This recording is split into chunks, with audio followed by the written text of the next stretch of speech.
Hey, did you guys know, just a little fact about marriage? I've done lots of weddings in the past couple of years since moving here. Sarah and I learned this when we got married. Did you know that in marriage you have to throw things? You do, but not at each other. You have to learn to throw things away. When we got married, Sarah was so gracious to me. Can I admit something to you as a pastor? It's going to be real awkward. I had a severe addiction to camouflage. I'm not kidding. My wife will tell you, she never said a word. But I don't think you realize, it's not like I wore a mossy oak shirt every now and then. I had camouflage bed sheets, complete with comforter and pillowcases. You couldn't even find the bed. I had a camouflage shower curtain. I had camouflage clothes, obviously. I had camouflage placemats and camouflage plates. What else? Bowls. What's that? Oh, a candle warmer that somehow mysteriously ended up broken one day. Still could, yeah. But then I had my crown jewel. Put it up there, my friend. I had a limited, I'm not kidding, a limited edition Duck Dynasty camouflage recliner. And yes, it was the same make and model that Phil Robertson had because I checked before I bought it. Because I wanted that one. Now, when Sarah and I got married, we had our wedding, and then all of a sudden, the camo started to slowly disappear. First of all was the bed sheets, because no woman wants to sleep in the woods. That's what scary movies are made of, okay? And then the shower curtain left, because no woman wants to shower in the woods. I get that, respect.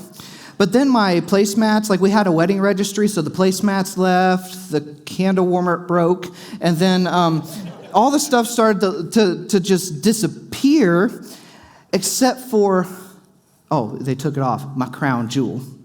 It stayed. But here's the thing. Sarah actually really liked this recliner. We talked about this a lot. But over time, I started to notice my recliner more. It didn't have all its camo buddies to keep it company.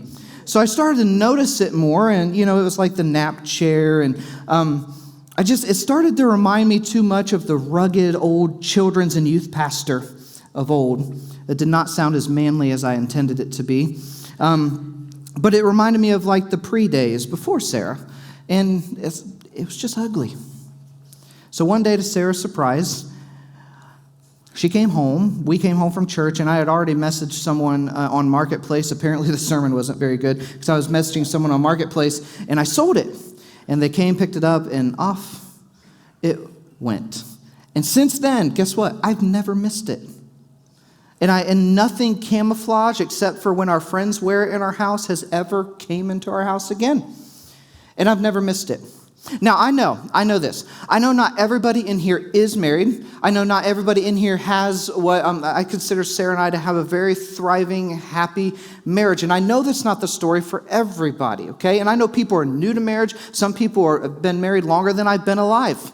We have all different varying degrees of marriage or relationships with marriage. But here's some things that all of us know if you're married or have been before. Marriage is a change, right? And the change can either be good, and you can accept a lot of the changes that happen, or you could put your foot down and start off on a bit of the wrong foot. Here's another thing that you might know or not know about marriage. Not all the changes that marriage brings in are bad. In fact, most of them are good. And then here's the key.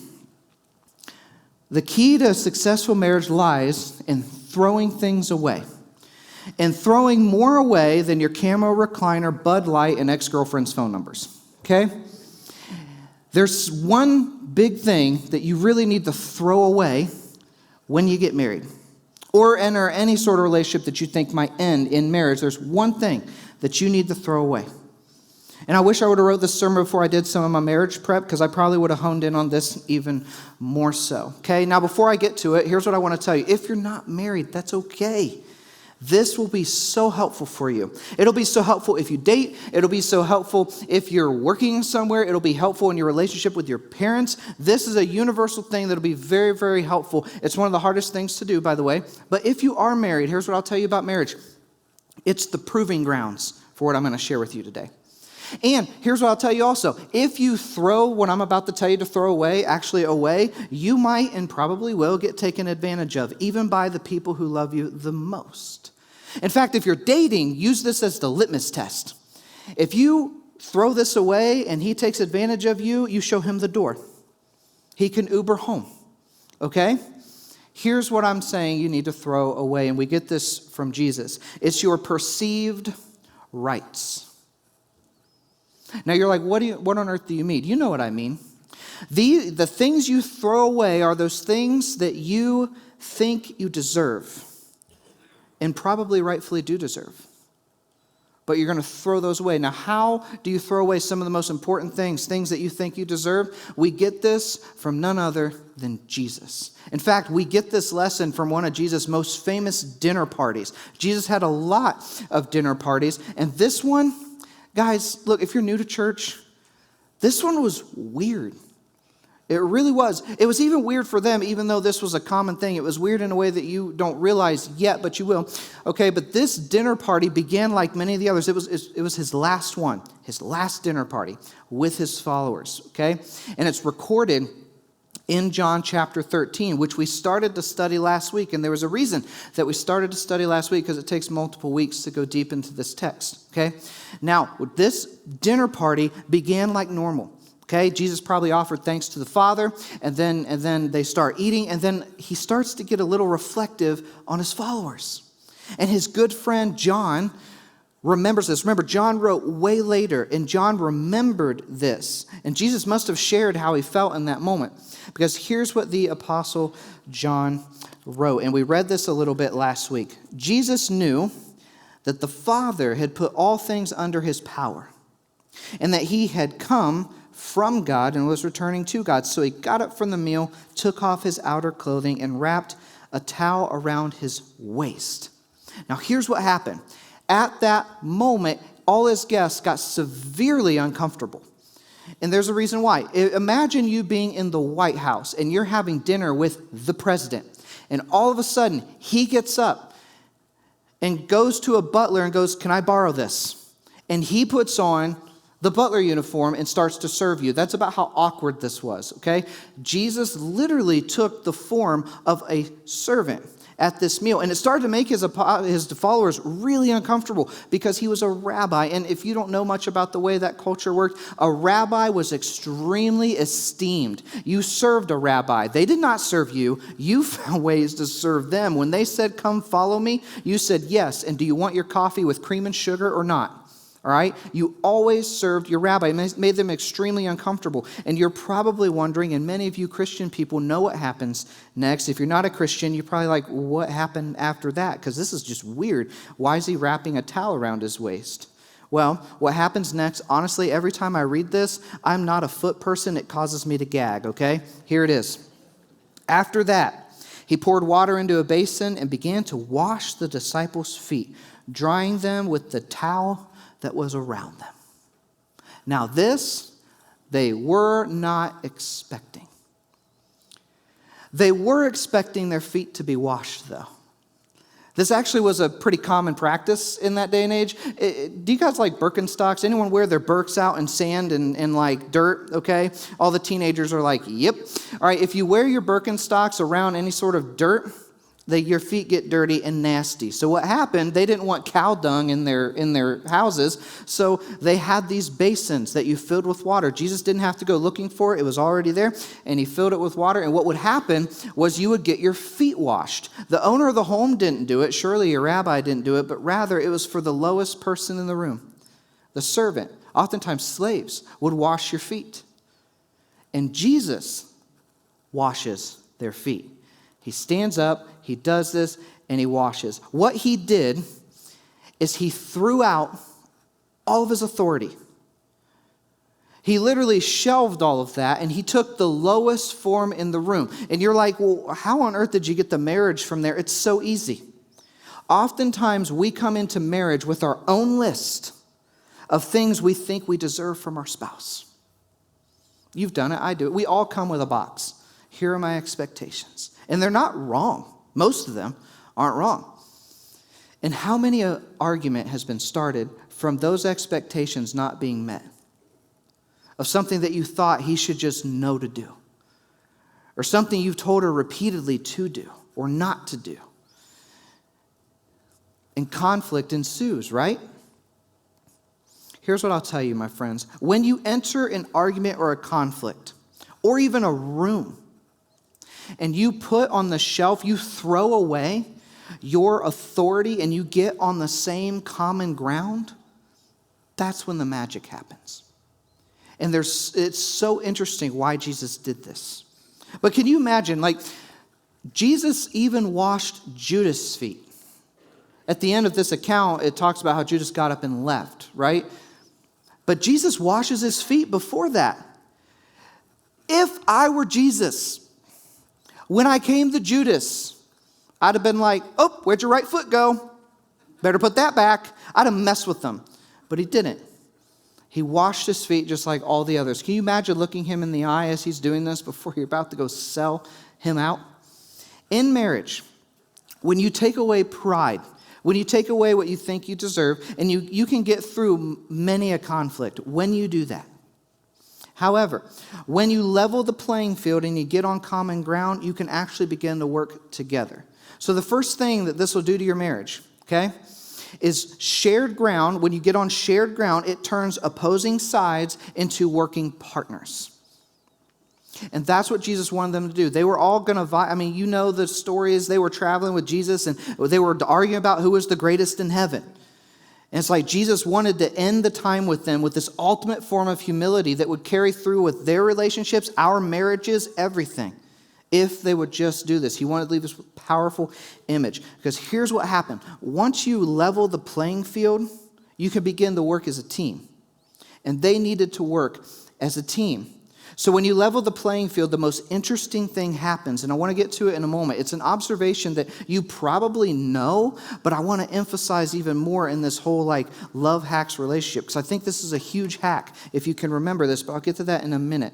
But this kind of humility, when you do this, when you walk into a room and you level the playing field, you shelve your authority even though you have every right to have authority, that kind of humility begs for an explanation.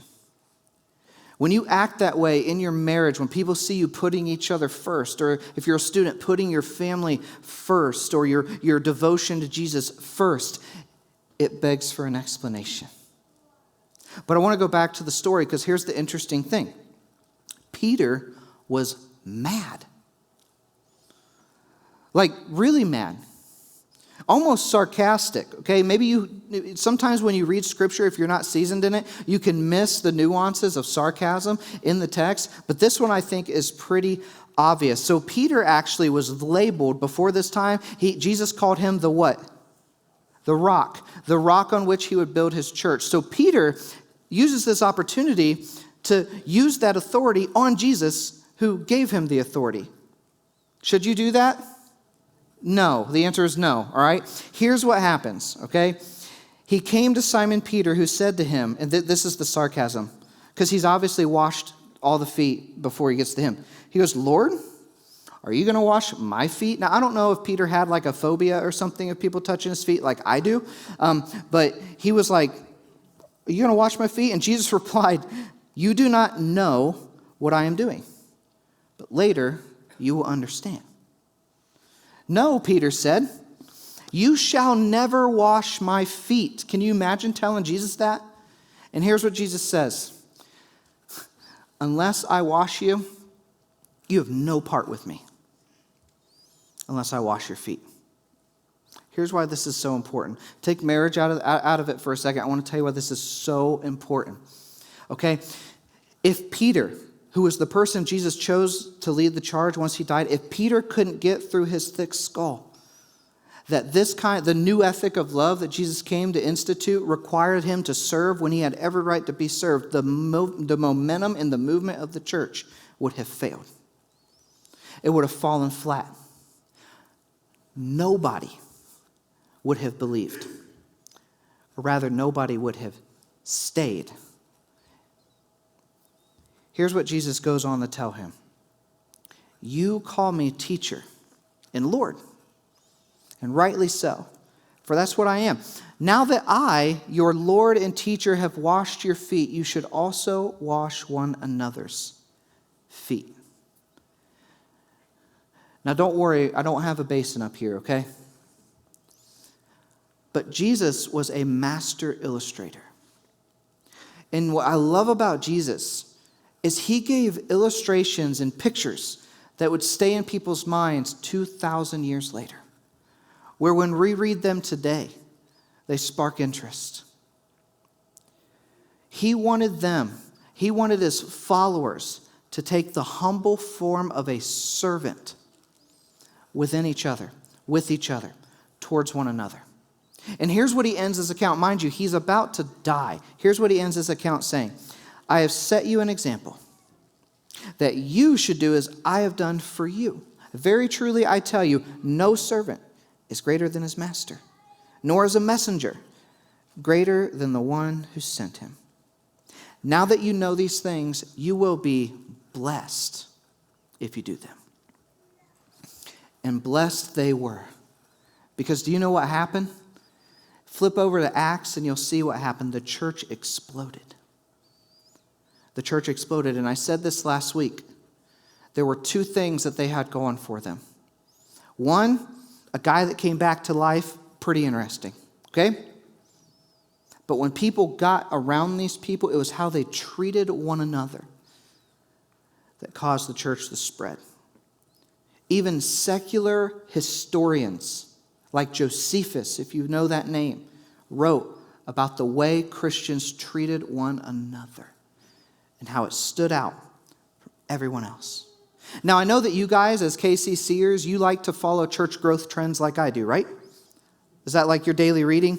You go and you're like, how are churches growing? I didn't think so. But I do. As a pastor of a church, it's good to always follow like church growth trends. What I mean is not to be trendy, but what I mean is to figure out what is working for churches and what's not working for churches and why some churches grow. I get very just deep in that and I like learning about it. Did you know that there's very few factors that actually play into people coming to a church for the first time and staying?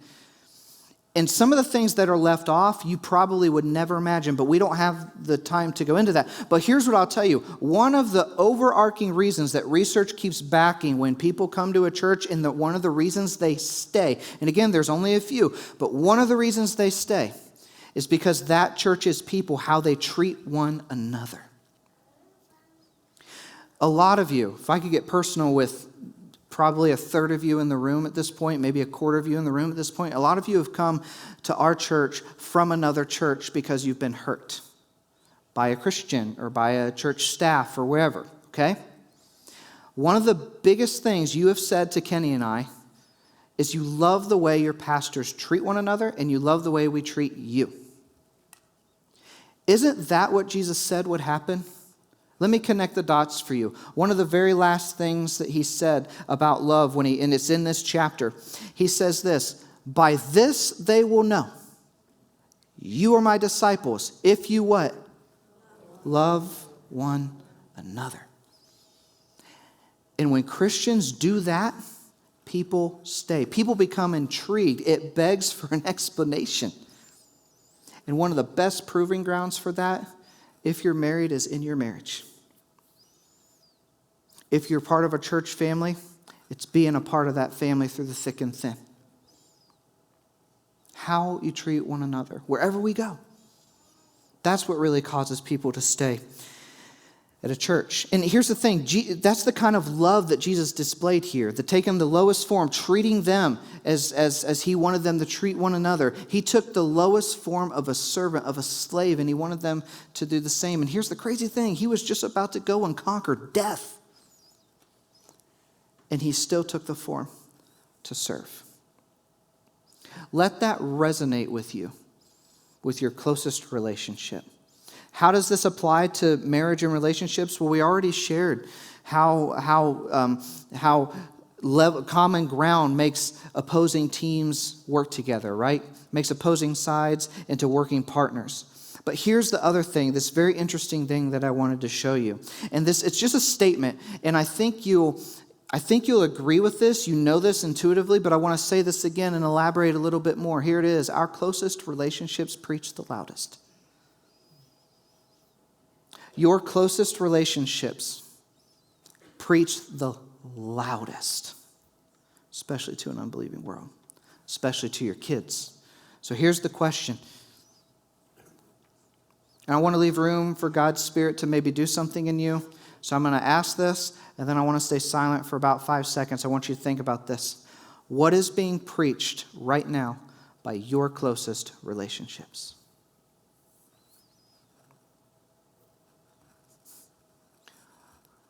Would you be proud of the message? Have you been able to throw away enough pride, to throw away enough of what you think you deserve, and honestly, you probably do, to outserve the other person, to put them first? Your relationship with your kids. Do you want more for them than you command from them? What is being preached by your closest relationships? The apostles knew, because of this example from Jesus and all the time they spent with him, the message that they're preaching to the world, the core of it was found in how they treated one another. They got it really right most of the time, which is why there's a Bible to read. Let's get it right also in 2026. Your marriage, your engagement, your parenting, your newfound romance, your work, that's the sermon you're preaching to the world. So wherever you take it, whether it's here or somewhere else, whether it's this church or another church or in your family or in your workplace, preach the message of Jesus. That's my encouragement to you, because your closest relationships is your sermon to the world. Your closest relationships show people, if you're a Christ follower and you say you are, they show people what God really thinks about them. Do you see why Jesus wanted them to get this? Because when people looked at them, they didn't see just smoke and mirrors. They saw true dedication to one another, so much so to the point of even death. So, how does this affect you? Does this affect you? I love, by the way, that we're a church where you have what I would call mature followers of Jesus and new followers of Jesus and non-followers of Jesus, all in the same room and even tuning in online. Here's what I'll tell you if you're not a Jesus follower. If you can grasp that today, it'll transform every relationship you have. They'll wonder what's wrong with you. All right? It'll be helpful for you. Even if you walk out of here not believing in Jesus, it will be helpful. But here's what I'll tell you, if I could lean in a little more. If you are a Jesus follower, it means so much more. Because you know that when you treat another person as though they are up here, above you, and you serve them in that way, that is literally, you have never been so in the middle of God's will for your life as you are in that moment, to treat people that way. It means so much more if you're a Jesus follower. It'll be helpful if you're not, but it will mean so much more if you are. So here's how you start. I want to be very applicable and helpful, because a sermon's useless if you leave without knowing what to do, right? So here it is, my friends. Ask this question. What are you willing to throw out? Maybe it's good to ask it another way. What haven't you been willing to throw out? Oftentimes we throw out different things, okay? As I said before, men, it's our camo recliner and all the ex's phone numbers. Women, it's all the ex's phone numbers, and you just agree that you're not going to leave the hairball in the shower anymore, or whatever it is, all right? But here's what I really think you should throw out. Can you actually throw out your perceived rights, what you think you deserve from your spouse, from your parents, from your boyfriend, from your girlfriend? Can you throw out your pride to want to win the argument or to make the point? It's like holding in a sneeze, ain't it? You really want to make that point, but you refrain. Can you deal with serving her even if she never serves you in the way that you've asked her to do time and again? Can you continue to serve him when he never speaks your love language? It's hard, isn't it? In fact, if you're not a follower of Jesus, you're like, I don't want that responsibility. I'm good. But man, if you are, you're already in. It's a requirement. Can you submit to each other in that way? You want to know a little secret? This isn't a guarantee. It's just a secret that might happen for you. If you can lead with this way in your home, with your spouse, you'll start to notice something. You'll start to notice likely that you don't have to make a huge case to tell them your needs like you used to. What will begin to happen, and I've seen this happen even in our marriages, we've just grown and matured over almost a decade now this year of marriage. There's less of this. Well, if you just did this for me, then I'll do that for you. Or, hey, you didn't do this. Well, you also didn't do this. You've had those conversations, haven't you? Some of you are like, that was literally what we were talking about coming in the church today. Here's what I wanted to do, guys. I wanted to give you like a one-liner, okay? Just a simple thing that you could remember. Because I think that's helpful, okay? I've already told you, level the playing field. It'll help you get on common ground. I've told you that your closest relationships preach the loudest. So what's one thing that I can give you from this text that you can take with you and just remember? I wanted to give you a phrase, a saying, like an illustration. I'm trying to be more like Jesus in my preaching and giving you images that you can leave here with, okay? So here it is. Serve without the receipt. A receipt shows proof that you bought something or proof that you did something. Can you serve without the receipt to your loved ones? Because if love only shows up when it's easy or repaid, it is not love. It's a deal. And Jesus did not come to strike a deal. He came to transform lives. There are no deals here. I'm going to say it again, if love only shows up when it's easy or repaid, it is not love. It's just a deal. So don't make any deals in your home. There's no compromise. There's only submission to one another. That is what Jesus was trying to get through to them by being God in the flesh and saying, hey, let me wash your feet. Do this as I have done for one another. To do that, though, you must throw some things. You must throw anything that allows pride to keep you from serving those you love. Throw them away. I'm not even talking about people you don't love. That's like a whole nother sermon series, right? We need to work on our own circle first, don't we? Remember this also, guys. Love is not measured by what you get back. So much of what we say about love and what our kids are learning about love is so transactional, isn't it? That's not the way it was supposed to be. It's not the way it is. So let me encourage a couple groups. Now, let me just preface this, okay?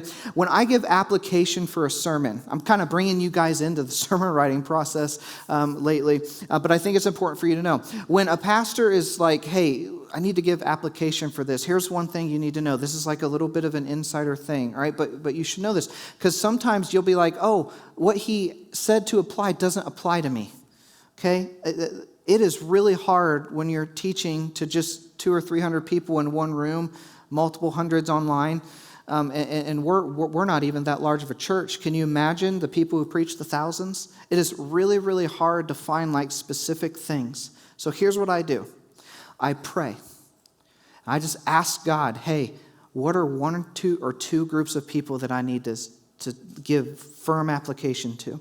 And I trust that you've gotten enough from the sermon or little one-liners. You know the text more that you can kind of apply it for yourself. But there's two groups of people I just felt compelled to talk to. And the first one is really weird. I want to talk to teenagers for a moment. Okay? Can I just talk to you teenagers for a moment? And parents are probably going to want to go and play this back. I know you are, because this is what you would want to say too. But let me just preface this, teens. I'm not going to tell you not to date. I'm not going to be old school and say just don't date. All right, you've heard that enough. I get it. But I do want to ask a question. Can I ask a question? How many young men, how many young women do you know that are mature enough for the kind of love we've talked about today?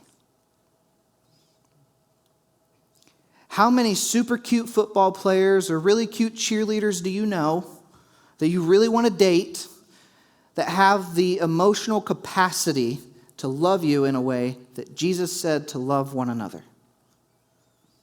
The list is going to be extremely short. Extremely short. So here's what I will encourage you to do. What if you spent your days as a student not worried about what some immature boy or immature girl is going to think about you or do or whatever, but by becoming the type of Jesus follower that can actually live like a Jesus follower? If you're a teen, and I know like 99% of the teens won't listen to me, and that's okay because I get like 52 weeks a year to try to make my case, okay? But here's what I'll just share with you. What if you spent your days as a teenager in school trying to mimic the kind of service and devotion that Jesus said to demonstrate? What do you think that would do when you do get married in your marriage? It'd be transformational. And you won't believe me right now. If you're still going here, you'll probably try to find me and you'll go, Philip, thanks for that bit of advice. I guarantee it. Now, the other group I want to talk to is kind of the obvious one, but I want to talk to my married people, okay? If you can do this, if you can serve one another without saving the receipt, and that's really hard to do, it'll transform your marriage. And I know there's special circumstances. I get that. And I know there's circumstances like when you're afraid for your life, like there's danger. I get that. I'm not talking about that. I'm just talking about you right now. If you have this platform where you can serve without the receipt safely, it'll transform your marriage. And the reason it'll transform your marriage, it might stay the same, but you won't. You will change. And you will be forever different. And it'll be for the better. What if you sought the common ground instead of the higher advantageous ground over the person you share a house with? Can you imagine what that would tell your children who are watching? I want to know. So there's your encouragement today. Serve without the receipt. Here's what I think this will do. I think the world will be shocked at the way Jesus followers treat one another. Because right now, there's nothing new out there. They think that we're just like everybody else. Critical, judgmental, abrasive, prone to conflict, enjoy conflict. What if we flip the script? And it begins in your home. Heavenly Father, would you give us the courage to do that? Would you give us the courage to live in such a way as Jesus taught us to live? This is a hard truth. It's a hard thing. This is something that won't even make us feel good all the time, Father. To serve people when we have every right to be served. To put ourselves last. Sometimes I get tired of being last. We get tired of being last. Would you give us the endurance, the perseverance to see the end of the game, the end of the race, to show people your love? God, I'm thankful that when we do meet you in heaven, when that time comes for us, there won't be a Bible quiz. But every moment of our lives will be analyzed before you. And there will be one question. Did we love as you loved? Did we spread your gospel to the world to bring people back into a relationship with you? I pray that we would go now doing just that. It's your son's name we pray. Amen. And like I said last week, you need some divine help for this. I get it. If that's you, come forward. We've got a prayer team on either side, and they can pray for you. Go in peace, serve without the receipt, and we'll see you back here next week.